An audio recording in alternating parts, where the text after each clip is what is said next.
When I came to Kansas City, I expected it to be different.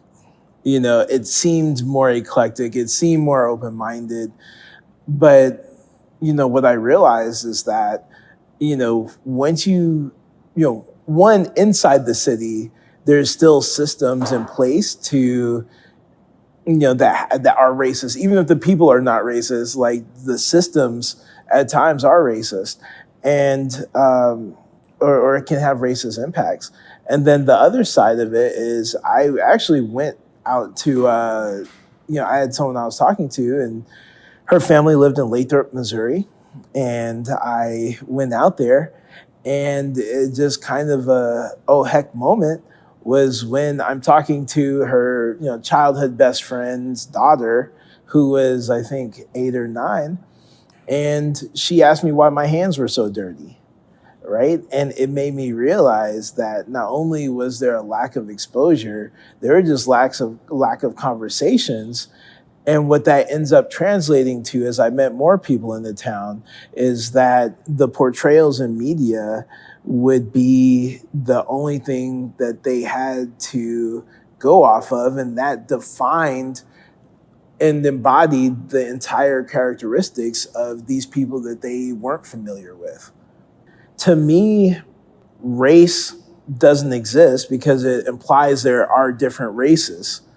And to me, I don't see different races. I see different people who are closer and further away from the equator, and thus their skin had to have more or less pigments in order for them to survive.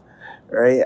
I think that race is an artificial construct that allows people to justify their actions and divert away from making their constituents' lives better, and instead insert something that they can be mad about, because hate is a stronger emotion than hope.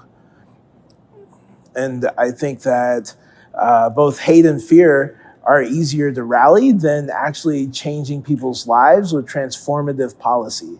And I think that if you're a person in a position of power, then your constituents are going to be looking at you and asking themselves, is my life better or worse for them being in office? And if you've made promises that you now have to be accountable for, there comes a point in time where if you weren't able to accomplish that hard thing, and it is hard, like it's hard, what's the saying? Conquering's easy, ruling is hard. If you're governing and you aren't able to make that transformative change, then, what do you do if you still want to keep your job, right? You deflect. And unfortunately, that's kind of what we've seen throughout the years. And it's historical. So it's not just limited to us. It's not limited to America. It's something that people all over have done, and they find different groups. It may not be race-based. It may be, location-based or religion-based or whatever, but they find they define the us and the them, and they use as easy of possible differentiator as they can find to make that separation. And so for me, no, I don't believe in race. I believe in division, and I think people implement that well to keep power.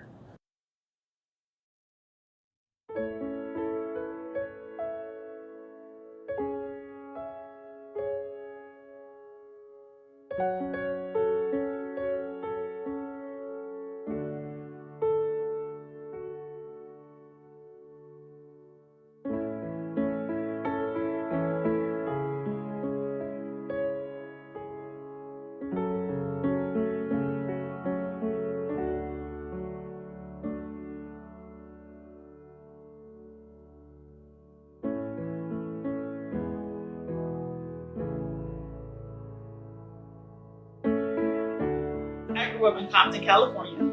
I grew up in mostly Black and then Black and brown communities, right? I learned about what being Black and proud is. I learned about Black history. I knew about Black hair. I knew everything there was to know about Black culture because I lived in it and I was saturated in it. But it wasn't until I had to leave that community right? And I had to leave the, what I was saturated with, to where I had to say, hold on a second.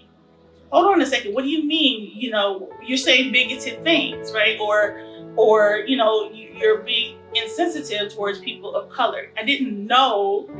It's like you kind of know, but you don't really know until you step out of your understanding. I try to make sure that I'm in a safe space, and I curate those spaces.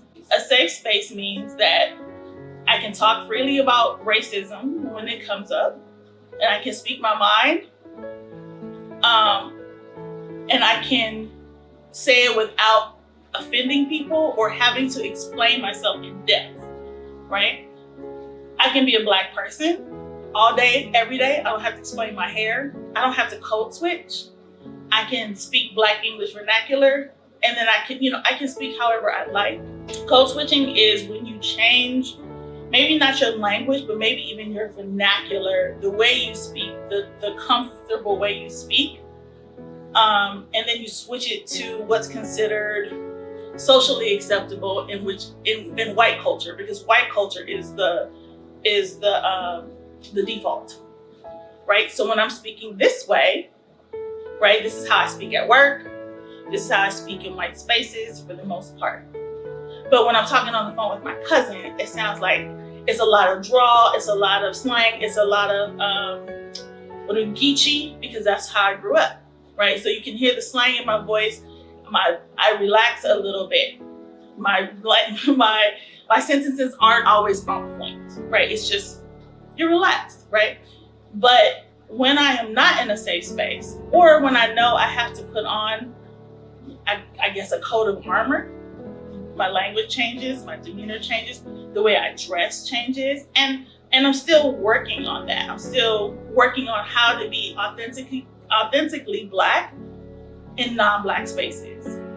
I started off in a college town in Iowa where there was no diversity, and grew up there the first 10 years. Then my father got a job in New Mexico, and we moved there.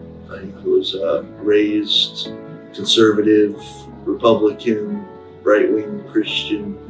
Always kind of fell into a subset of society. Some years later, I'm running around with skinheads, just being ignorant. Landed myself in some trouble. I never interrupted anybody's racist ignorance, and even spouted some of my own. I landed myself in enough trouble that I was given some good reasons to repent. I was searching for a much more authentic and real relationship with God, that I started to discover the Eastern Orthodox Christian Church.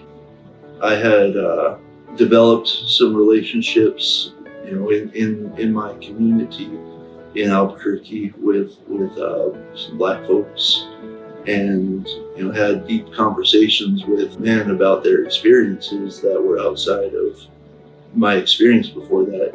Hearing about the types of the struggles, the fears, the hindrances that they had in their lives were outside of my experience. The doors had always been open to me if I put myself in the doorway. I'd caused a lot of problems for a lot of people and never faced the consequences that some of them had for much less because of my skin color. Because white folks get a pass and Black folks don't. We all uphold racism in some way. That's all a made-up construct, and it's somebody out there decided that you have to be this in order to be successful in this country. That proximity to whiteness is not just skin color; it's cultural. It's in the soil of this country. In the end, a government can't heal our societal ills. It takes us person by person repenting and loving our neighbor.